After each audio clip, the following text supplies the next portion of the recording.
A 19-year-old nobody walks into one of the most prestigious chess tournaments in the world. He barely looks at the board. He's chewing gum. He yawns. And then, he beats the greatest chess player alive. The man who hadn't lost a match in over 2 years. The man people compare to Mozart. And then, things get strange. Hours later, people start asking a question that still hasn't gone away. Did he cheat? Not online, not years earlier. Right there, at one of the most important tournaments in the world. The accusation was so explosive that it shattered the chess world. A world champion walked away. Lawsuits followed. Investigations followed. Conspiracy theories went global. And nearly 4 years later, nobody can prove what really happened. But now there's a book claiming to tell the inside story. And that's where things get complicated. A book written by the guy who helped turn the founding of Facebook into the social network. A book that some reviewers felt reads more like a film adaptation waiting to happen than traditional investigative journalism. A book that Chess.com's own officers called a fascinating and comprehensive investigation, and that Kirkus Reviews said needed more gravitas. So which is it? And by the end of this review, you'll know something far more important than whether this book is good.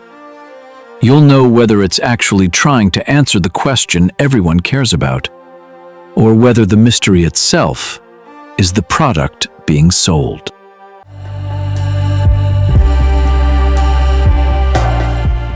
The book is Checkmate: Genius, Lies, Ambition, and the Biggest Scandal in Chess by Ben Mezrich. Published June 2nd, 2026, only recently. 304 pages, non-fiction. And if you don't know Mezrich's name, you almost certainly know his work. He wrote The Accidental Billionaires, which Aaron Sorkin adapted into The Social Network. He wrote Bringing Down the House, which became the film 21. His books have sold more than 11 million copies worldwide. His brand is simple: true stories about ambition, technology, and spectacularly bad human behavior. And the 2022 chess scandal? This was exactly his kind of story. There is already a Netflix documentary. There is an A24 film in development with Emma Stone producing and Nathan Fielder directing. This book exists at the center of a pop culture moment that is only going to grow louder. But here's the thing about arriving early to a big story. Sometimes the story outruns the book. Because by the end of this review, you won't just know what this book says. You'll know whether it actually deserves to be the book everyone is talking about, or whether it's just the most cinematic version of a story that still hasn't been properly told.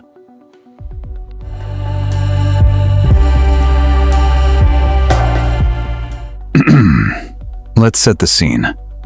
September 2022, the Sinquefield Cup in St. Louis, one of the most important chess tournaments in America. Magnus Carlsen, the 5-time world champion, had gone more than 2 years without losing a classical match. He was, by almost any measure, the greatest chess player in the history of the game. Hans Niemann was 19, an American grandmaster, a polarizing figure whose public reputation often made him a lightning rod for criticism. And according to Chess.com, he had previously been caught cheating online as a teenager using AI to feed him optimal moves. On the surface, Niemann versus Carlsen was no contest. And then Niemann won. Carlsen didn't just lose quietly. He withdrew from the entire tournament, an extraordinary act in professional chess, and weeks later, he officially accused Niemann of cheating. What followed was chaos. Chess.com launched an investigation. social media exploded. The internet generated conspiracy theories so wild that major news outlets actually reported on them. Niemann filed a $100 million defamation lawsuit against Carlsen, Chess.com, and others. That lawsuit was settled in 2023, but the core question never was: did Hans Niemann actually cheat over the board at the Sinquefield Cup? Even with unusual access to many of the people involved, Mezrich cannot definitively answer that question. And that unsolved mystery is both the heart of this book and its biggest challenge. Keep that in mind, because it shapes everything about how this book works and whether it can satisfy you.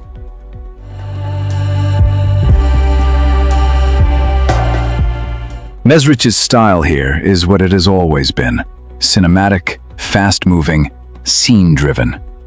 The Wall Street Journal called it a zippy read with page-turning intimacy.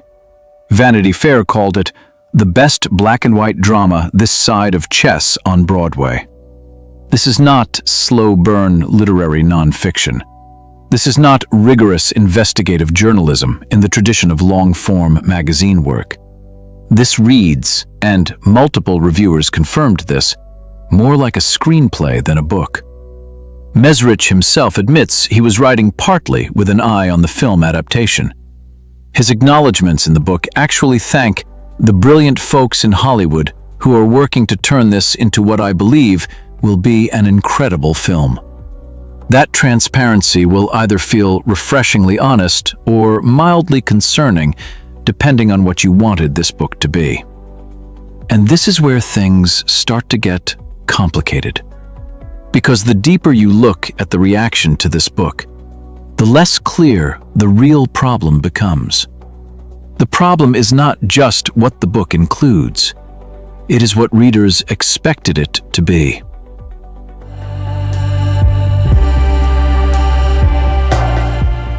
Here is what the evidence supports. Mezrich got access that most writers couldn't. Hans Niemann is often described as a difficult, guarded, and combative subject. Getting him to cooperate is legitimately impressive. And the Bookmarks aggregator noted that his reporting on Niemann specifically produced recreations that are often deft and insightful. The book also goes beyond the two chess players. It covers the rise of Chess.com from a startup that Peter Thiel allegedly dismissed with the line, "There's no money in chess," into a billion-dollar company now sitting at the center of an international scandal.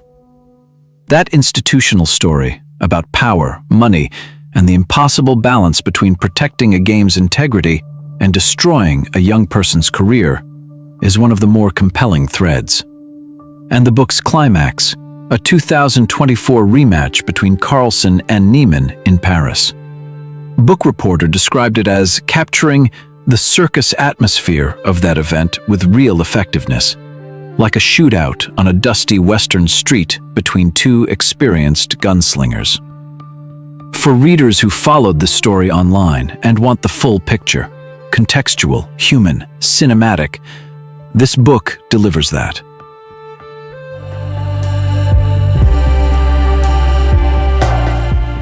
But not everyone agrees. And here is where we need to be honest. The criticism of this book is not minor. It comes from credible places.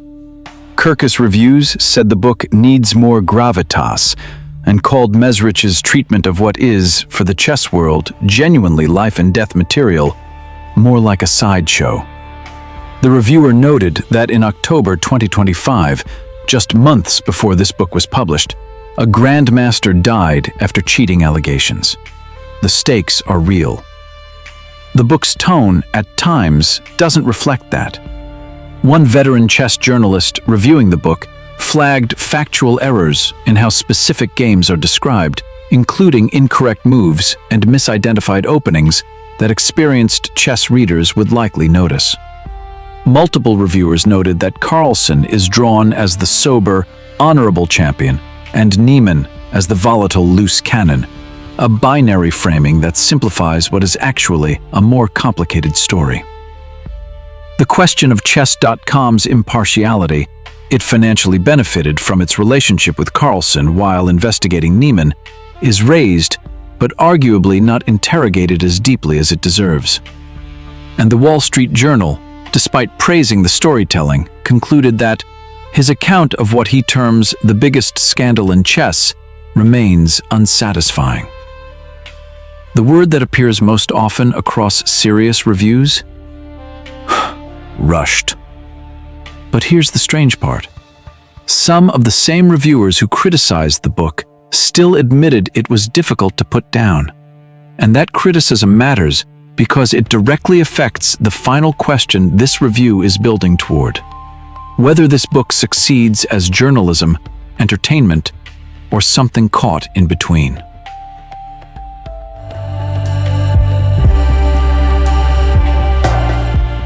This is where the book gets interesting as a cultural object. Because readers are divided, not on whether the story is good, everyone agrees the story is wild, but on whether the book is the right vehicle for it. Chess experts will likely be frustrated by the errors and the oversimplifications. Readers who don't know chess will probably not notice and will find it entertaining. People who want journalism will find it thin. People who want a cinematic narrative will find it satisfying. People who need a definitive answer, who is right, who cheated, who deserves vindication, will not find one. People who are comfortable sitting with an open question, with ambiguity at the center of a very human story, may find that honesty refreshing. This is where expectation becomes everything. This is where the conversation becomes difficult. Because this is not a bad book being criticized unfairly, and it is not a great book being overhyped. It feels very much like the book Mezrich intended to write. A highly entertaining, fast, accessible narrative account of a story that some readers believe deserved a more rigorous treatment. Both of those things are true at the same time.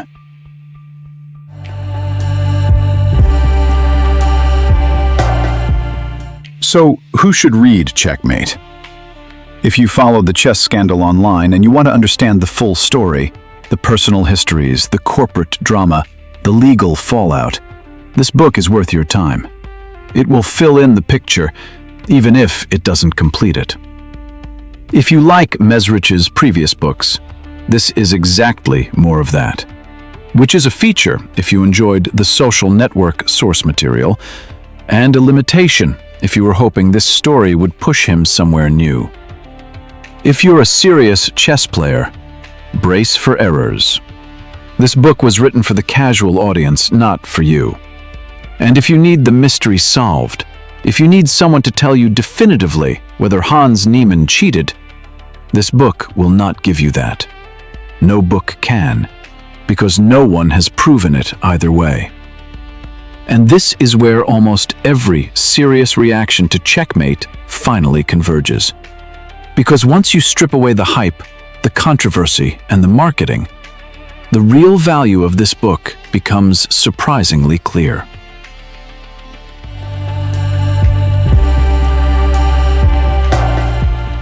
Here is the truth.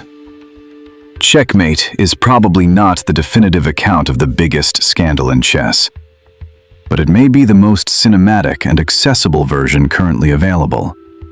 And there is a version of you that will love that, and a version of you that will find it frustrating. If you come to this book expecting investigative journalism, the kind of deep, careful, rigorous nonfiction that interrogates every angle and holds every source accountable, you will feel let down. The chess errors are real. The characterization is simplified. And the book's own author admits he was thinking about the film. But if you come to this book expecting what Mezrich has always delivered, a fast, entertaining, well-reported narrative that brings a story to life without pretending it's something it isn't, then Checkmate does exactly what it promises. The story is incredible. That part is not the book's achievement. The story was already incredible. The book's achievement is making it accessible, human, and readable for people who couldn't have named a chess grandmaster 2 years ago. So the real question isn't, is this a great book?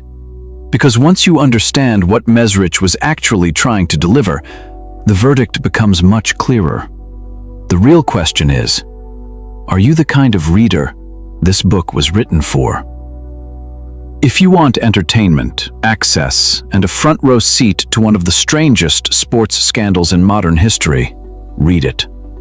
If you want the full truth, the deep reporting, the definitive verdict, you may have to wait for someone with 30 years of chess expertise to write that book.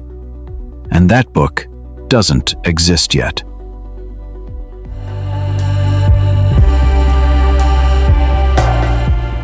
So I want to hear from you. Have you already picked this one up?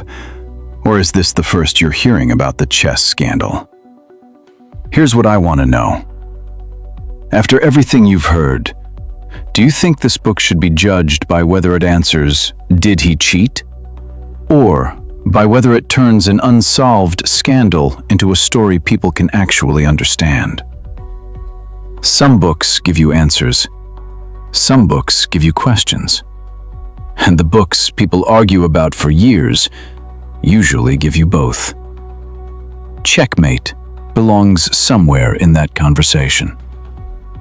If this review helped you decide whether it's worth your time, leave a like.